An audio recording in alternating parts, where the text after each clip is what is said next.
You've got big projects to tackle, but your day gets swallowed up by repetitive tasks and constant inquiries. It's hard to make progress when you're stuck putting out fires. That's where Element 451's AI assistants come in. Acting like an extra set of hands, you get your time back for the high-impact projects. Ready to reclaim your time? Visit element451.com/AI team to learn more.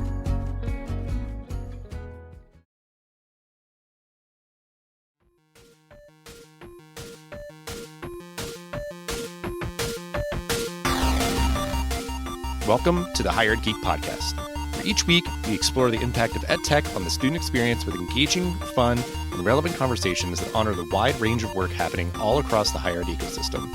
I'm your host, Dustin Ramsdell. I've been working in and around higher ed for the past decade, focused on student support and digital experiences. Join me every week for discussions with some of the best minds in education technology. The Hired Geek Podcast is a part of the Enrollify podcast network, a robust collection of shows designed to help higher education professionals like you grow. Explore our other shows at enrollify.org or check out some of my personal favorites linked in the show notes below.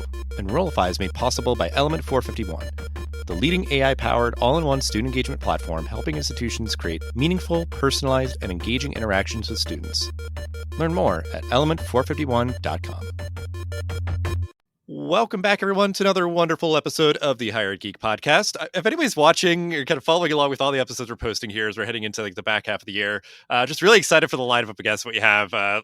Folks are just receptive to me reaching out and being on the show. And I think just because so much is happening, I'm I want the people that I sort of look to and want their perspectives and insights to kind of just share space here and help me to process. And then obviously just share out the great content with our audience here. So we are joined by Michael Horn for this episode. I'm very excited for this. In case folks don't know who you are, maybe your full background and all the things that you do and all that you're working on, if you want to give a brief introduction of yourself, what you're working on now. And I know that you have a forthcoming book that I want to, try to get a little teaser for as well. So yeah, just introduce yourself and what you're working on right now.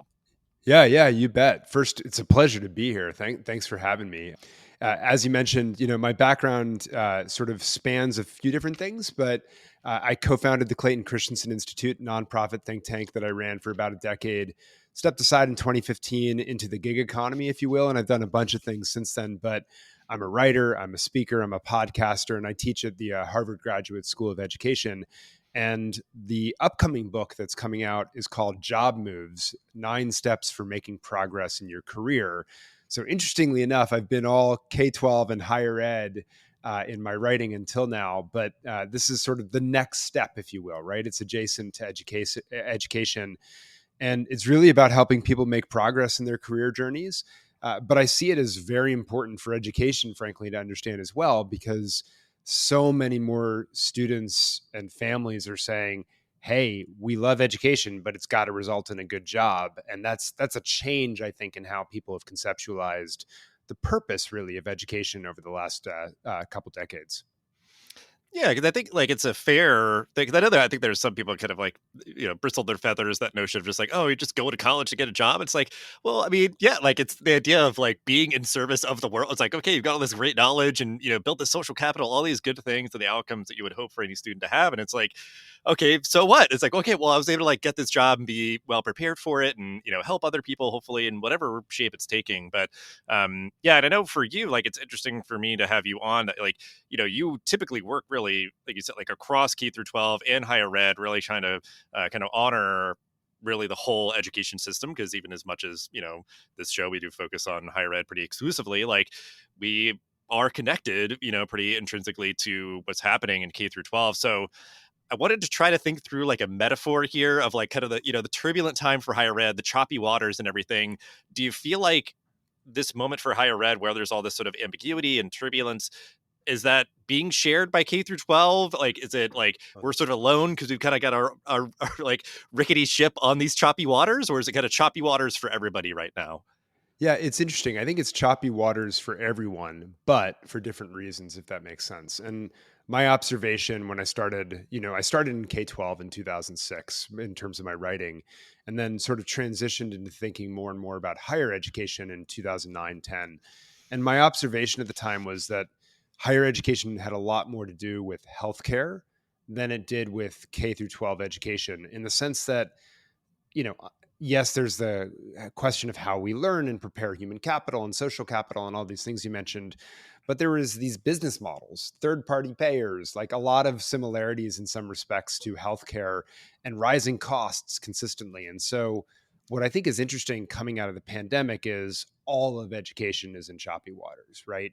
Students are leaving the traditional public district schools. They're going for other alternatives. There's a lot of people very worried, questioning over the fact that, huge sort of compared to what their peers had learned in past years, just that same amount of learning has not occurred for a lot of individuals, feeling like a lot of people are far behind academically, but also socially. And then there have been some big questions, right, around are the schools actually teaching the things that really matter to students and are going to help get them ahead. And science of reading, I think, is a perfect encapsulation of that on the K through 12 side. And then the bridge to higher ed where they connect, I think, is a lot of families are saying, actually, I'm not sure college is the goal out of high school. And that's a big change. For a long time in this country, since Nation at Risk, it's been college for all has been our mindset, even though we knew not everyone went there. That's starting to recede. It started receding in 2018, 19, really started to recede after the pandemic. And so I think that's where higher ed and K-12, some of the choppy waters are the same. And then higher ed has all these questions about affordability, completion, placement into jobs, right? Some questions also about curriculum in terms of sort of, is it quote unquote too woke? Or, people have certain concerns around that. So it's this confluence of factors, I think, hitting higher ed from a variety of different perspectives. And regardless of your viewpoint on any one of those things, I think it is all hitting higher ed in a very difficult way. And then the last piece is, of course, the demographic cliff that's coming along, right? Which is, starting in the Great Recession, people had fewer kids. And that's been rippling through the K-12 system for many years now. And now it's at the doorstep of higher education. And frankly, we just have too much supply of seats in colleges and universities for 18-year-olds. And we don't have that much demand coming through the pipeline because of all these things coming together. That's about to put a lot more stress. Those choppy waters that you just mentioned, they're maybe moving from category 1 hurricane to category 3 or something like that. We're seeing some real choppy waters for institutions. Yeah, I appreciate the commitment to the metaphor. Yes, staying with it. Yeah, because I just think that way all the time. So it's just like, okay, that hopefully everybody kind of stuck with that one as well. Because I think it is really, I think to so much of what you talk about, the idea of like disruption, like it's just like change and everything is like a hard process. Like there's such a kind of monolithic, kind of like you said, a kind of trajectory, a sort of pathway and pipeline of like, well, you graduate from high school, you graduate to college. Like it's just sort of like that was there, and that's kind of being fragmented. And I think like it's the idea where I think there is room at the table for everybody, like whether it's like, oh, you're taking gap years, you're like going to a boot camp or this, it's like, yeah, we're kind of, everything's sort of shaking out in a different way. It is just really hard kind of process to go through. But do you think the perceptions about like the lack of relevance is more due to the message or the product? I guess kind of the core part of it being like, do you think the way that higher ed is delivered needs to like fundamentally change? The idea of like a 3-year bachelor's, like more online hybrid or, different things like that? Or is it just like, we just need to like tell the story differently? Like the core product is fine. This is, existed for a long time. We just need to tell the story better. What's sort of your take on that? Of sort of like I'm sure maybe it's like a either or like a, it depends. Yeah, there's a little both bit and, like the right. thing. There's Yeah. a little bit. Yeah, there's certainly a both and to it. I think we could be telling the story much better in terms of, frankly, liberal arts institutions not running away from the fact that, like, hey, families want a connection to a job. And I would argue the skills that a liberal arts education imparts actually are the ones that are going to be most in demand in the workplace, especially as AI increases its ramp and some of the coding and STEM skills, become more commoditized. Being able to think critically, ethically, et cetera, become that much more important in my view. So I think there's a little bit of storytelling, but I would say it's largely, in my view, a product problem. That fundamentally, the way we have designed institutions just doesn't fit what the majority of students want or need or are demanding from that college experience. And, in my book, Choosing College, there's certain sets of students that go to school because they want, quote unquote, the best college experience in their view. And that's all about the grassy green quads and, 4-year residential experience and so forth. My sense is that is a declining number of individuals. They want more flexibility. They want different ways to learn, maybe faster ways to learn in many cases. Like when I went to college, finishing early, that was a little weird because you were sort of shortcutting this coming of age experience. A lot of families are like, no, this is important to us because we want to get out there into the world, right? And so I think that's changing. You see the popularity of programs like Western Governors University, which is not only online, but it's also competency based. You move on as you demonstrate mastery. Well, that's a sea change. And I don't think it's for everyone by any stretch of the imagination, but it is a better way to learn. It is a better way to guarantee mastery for whatever is going to come next. And so I think a lot of people are interested in that. And then the last one I would say is a lot of people are super interested in programs like Northeastern's with the co-op, direct integration with the workforce. And I think what people are seeing is, hey, the world of work is changing so rapidly because of technology. It's kind of hard to codify that in a textbook or a course. The best way to learn for it is to learn by doing. And so a lot more experiential learning, I think, is seeing its day right now. And so I think that's a pretty big change, right, with how we've traditionally thought of delivering, if you will, a college education. Hey, it's Mallory. Element 451 is hosting the AI Engage Summit on October 29th and 30th. This free virtual event brings together leaders, innovators, and many of your favorite Enrollify creators to explore AI's impact on student engagement, enrollment marketing, and institutional success. We're packing the schedule with real examples and case studies, so you leave knowing how to harness AI to drive meaningful change at your institution. Whether you're looking to enhance student outcomes, optimize enrollment marketing, or simply stay ahead of the curve, the AI Engage Summit is your gateway to the next level of higher education innovation. Registration is free. Visit element451.com to save your spot. Now, back to the show. Yeah, that's what I think is kind of interesting is that idea of looking at it differently around like, okay, well, something like WGU has persisted and survived and like thrived to an extent, or I'm sure like more than maybe a lot of people thought like at the outset, and the idea of almost like taking that as sort of a people voting with their feet and their dollars of just sort of like, well, it's popular for a reason. Like in Northeastern is like going out and sort of really expanding their footprint and everything. So it's just like, that's like important. Like take cues from that and don't just be like, oh, I'm going to scoff and sort of, that's like some, fringe thing or whatever. It's like that is increasingly becoming where a lot of students are going, or people are kind of looking to them as sort of the role models, I think, or sort of the success stories versus just like a niche thing. So I think that's, the idea of thinking about like the product of college, where it's such sort of broader kind of structures or norms or traditions.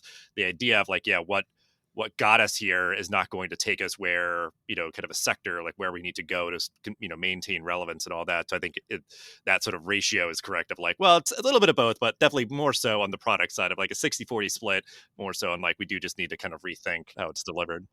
Right. And look, to be clear, right? Like, if you're Yale sitting there listening to me right now, you probably don't have to change. Okay. I'm like happy to concede that point. But if you're, a small liberal arts college, fewer than 1,000 students in a rural part of the country, particularly in the Northeast or Midwest, like probably what got you here isn't going to get you to the next level. Yeah. And just like accepting that and like almost, I guess, take that challenge as like an opportunity where it's just like there is a bit of a wide vista. It's not as if like saying that like, well, everybody's going to be like WGU or whatever. Like the idea that there's room at the table for everybody, the idea that there's now acceptance of a competency based model, or certainly even just like online education, which that had like a lot of skepticism or sort of scrutiny in years past, and now just like a lot of big institutions or sort of the more prestigious ones have like kind of embraced it and sort of put it as part of their strategy and kind of their portfolio and things. So yeah, I mean, I think that's like just kind of broader cues to help, I think, hired leaders sort of inform their strategy is sort of accepting some of those kind of fundamental truths as hard as they might be and disruptive, as they might feel. That is just kind of the way things are going. But certainly, I'm a fan of yours and your podcast, Future You. As a fellow podcaster, you're obviously talking about all this kind of stuff through it, and you're coming up on a new season as of recording this. We're recording this like right at the beginning of August here. I'm curious because I feel like it seems like you all try to balance as best you can, like there's just things that you want to talk about, people that you want to bring on, but obviously trying to like adapt to just a very like, fast changing time for higher ed. Like any teasers for like the upcoming season and how you maybe try to like navigate kind of threading that needle of trying to honor what's happening right now, but also just talk about kind of more evergreen or broader, longer term kind of changes and things that are happening. Yeah, it's a great observation about the tension, I guess, in the podcast, because the podcast really is about where the puck is going in higher ed and for individuals as they learn on their own journeys. Um, and, obviously, like free speech issues was not on our radar to cover until all of a sudden, October 7th and all the craziness on college campuses that erupted, then it is. And so our task is not to just cover it like anyone else would, or try to, is it right or wrong? But like, what does it mean for where this is going, and what does it mean for higher ed more broadly, right? Some of the things we're looking at and are excited about is AI. We're definitely going to dig into that with a few episodes about how is that changing what colleges and universities do, from admitting students to the actual education itself and the impact more broadly. We're definitely going to be looking, I think, more at college closures and some of the trends that we've seen around there and what that means. And then we're thinking about athletics and some of these other sort of shocks, if you will, to colleges and universities that are occurring in different arenas and what the impact of that might be. So those are some of the things that we're looking at, and we'll see. We're starting to line up our guests and such right now, and excited about the season. And we are going to do some campus tours again. Get out on the campuses, talk to presidents, talk to leaders, talk to students, which is always really fun. Yeah, well, it's good to hear. Yeah, because it's like a good just sort of like throw that in the mix, kind of shakes things up a little bit, just to have like a little kind of diversity and sort of just like the format and the feel of the Yeah. episodes. And like I enjoy it anytime I get to do that as well. And I think that is like what's funny is like so much else has been going on and grabbing the headlines, like stuff with like the NCAA and like name, image, likeness kind of stuff. Like it's like that idea is like that was a shock that happened, and we kind of have to, like you said, like sort of follow the puck or just sort of seeing those like ripple effects kind of going out. It's like it's been some time, like let's check in, because it's like, yeah, that is not going to be like front page above the fold kind of news, but it's like those are things that leaders are grappling with, especially in sort of those respective functional areas. And then yeah, that idea of AI, where I think people have talked about it just sort of writ large. It's like, okay, well, let's focus in on admissions. Let's focus in on, really kind of go deeper on it than just sort of like holistically, Exactly. how's it reshaping? So we will end though, just kind of give you the opportunity. I think you've kind of, again, given sort of cues and sort of these fundamental truths of sort of the paradigm changes and shifts that are happening in higher ed that hopefully are going to be helpful to hired leaders out there. But just if you kind of wrap everything up, just like advice or resources or different things, obviously we'll link out to, Future You and Choosing College and your books and things that you've kind of put out there into the world. But just anything else to kind of wrap up the episode, advice, perspectives as higher ed navigates these turbulent waters. A few thoughts. One, I do think that the kind of leadership that is required when things are choppy is different from when things are smooth sailing, right? And if you're going to make big changes, shared governance and things like that are very important for the day to day. But when you're making, big changes like Paul LeBlanc did at Southern New Hampshire University when he spun off the online division completely and allowed it to just grow like a rocket ship, those sorts of changes is really a leader and the board of trustees creating new structures that create a real direction that is different for the university, or new opportunities, to the word you said earlier. That requires a certain boldness, and obviously consensus and so forth are important, but different tools of leadership are required when you're making some bold changes amidst the choppy waters there. I think second, having the right team around you, your leadership team of your provost, your deans, but also, frankly, your board of trustees. And a lot of colleges and universities their boards of trustees are alumni of the school, and that's great, but they're sort of often like, well, when I was here, it should look like this, right? And they might not be the people that get you to think more forward in a more forward-looking way. And so that's a second thing. And then just because advice often comes in threes, just a third piece is, I think as you're designing, well, let me say this: there's tons of innovative thinking on higher ed campuses around the country. Like, there's no shortage of interesting ideas from one-off faculty members or centers on school campuses or whatever else.